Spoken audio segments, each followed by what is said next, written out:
Hello friends, welcome to the channel. दोस्तों, आज हम बात करने वाले हैं ये छोटे से दिखने वाले प्रेशर स्विच की। इस प्रेशर स्विच के एग्जैक्ट मैकेनिज्म के बारे में बात करेंगे। इसको अंदर से खोलेंगे और चेक करेंगे और आपको एक एक चीज एक्सप्लेन करेंगे कि हर एक चीज का मतलब क्या है। तो दोस्तों, ये प्रेशर स्विच है। ये प्रेशर जहां पे हमें क्या करना होता है, स्विचिंग लगाना होता है। यानी पर्टिकुलर सेट पॉइंट से अगर ऊपर प्रेशर गया तो कोई अलार्म या ट्रिपिंग जनरेट कर दे, या पर्टिकुलर सेट पॉइंट से प्रेशर नीचे गया तो अलार्म और ट्रिपिंग जनरेट कर दे डीसीएस या पीएलसी में। तो वहां पे हम प्रेशर स्विच को यूज करते हैं। दोस्तों, प्रोसेस कनेक्शन यहां से होता है। यहां पे हम क्या करते हैं, प्रेशर स्विच को प्रोसेस वाली कनेक्शन की लाइन पे लगाते हैं। अब दोस्तों, अंदर इसके मैंने स्क्रू, ये 4 स्क्रू होते हैं, कवर के स्क्रू खोल लिए हैं। वैसे एक बात बता दूं आपको कि यहाँ पे आपको एक स्केल दिख रहा होगा 1.6 बार से 16 बार। यानी आप चाहे तो जब प्रोसेस चल रहा होता है आप अपनी सेटिंग जो है बिना स्क्रू खोले कर सकते हैं। दोस्तों, ये ऊपर एक हमारा नट लगा होता है। इस नट को हम अगर रोटेट करेंगे तो मेरा ये जो अंदर का स्केल है रेड वाला, ये मूव करेगा। चलिए खोल के दिखाता हूँ तो ज्यादा बेहतर समझ में आएगा।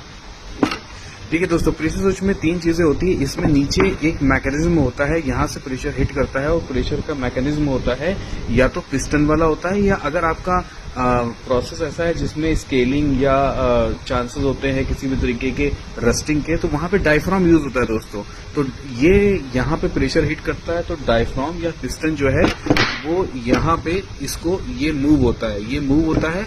और ये किसके अगेंस्ट मूव होता है, जितना प्रेशर आपने स्प्रिंग का सेट किया हुआ है, ये यहाँ पे जितना सेट करेंगे उतने प्रेशर उसको वो मूव करने पे लगाएगा। और जब मूव करेगा तो यहाँ पे दोस्तों सबसे इंपॉर्टेंट चीज जो सिग्नल जनरेट करता है वो होता है यहाँ पे ये आपका माइक्रो स्विच। तो क्या होता है दोस्तों कि ये जैसे ही स्प्रिंग को हिट करता है तो ये नीचे वाला है, नीचे वाला हिस्सा, यानी मैं आपको दिखाता हूँ इसका ऑपरेशन करके।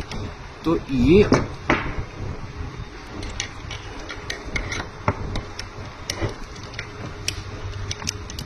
अभी अकेले से मुझसे हो नहीं रहा है, लेकिन ये आप ऐसे कर लो, ये दबाऊंगा तो ये स्विच जो है ये ऑपरेट होगा। ये स्विच ऑपरेट होगा तो इसके कॉन्टैक्ट चेंज होंगे। दोस्तों, हर कॉन्टैक्ट में 3 होते हैं, कॉमन, एनओ और एनसी।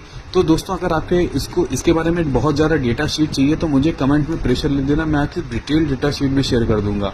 और दूसरी बात ये कि इसमें 3 कॉन्टैक्ट हुए, कॉमन, एनओ, एनसी, और आप अपने रिक्वायरमेंट के अकॉर्डिंग इससे कॉमन या फिर एनओ या एनसी तीनों में से 2 कोई कॉन्टैक्ट यूज करके आप अपने सिग्नल को डीसीएस में ले जा सकते हैं।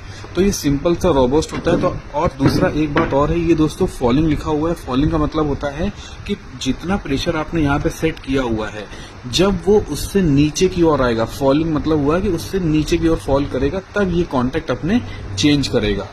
तो कॉन्टैक्ट चेंज करने का मैकेनिज्म क्या है, ये हमने इस पे टेस्टर डाल के इसे उठाया,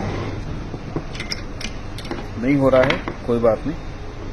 चलिए, मैं ये तो अभी नहीं दिखा पा रहा हूँ आपको। तो फिलहाल आपको ये बेसिक डेटा समझ में आ गया होगा कि ये प्रेशर स्विच कितना इंपॉर्टेंट है किसी भी प्रोसेस की लाइन को ट्रिपिंग से बचाने के लिए। यहाँ पे सिंबल लिखे भी होते हैं दोस्तों कि एनओ कौन सा है, कॉमन कौन सा है और एनसी कौन सा है। इस तरीके के ढेर सारे वीडियो देखने के लिए हमारे चैनल पर रेगुलरली विजिट करते रहे, और इस तरीके के प्रैक्टिकल नॉलेज के लिए हमारे चैनल को सब्सक्राइब कर ले या फेसबुक में फॉलो कर ले। Thank you.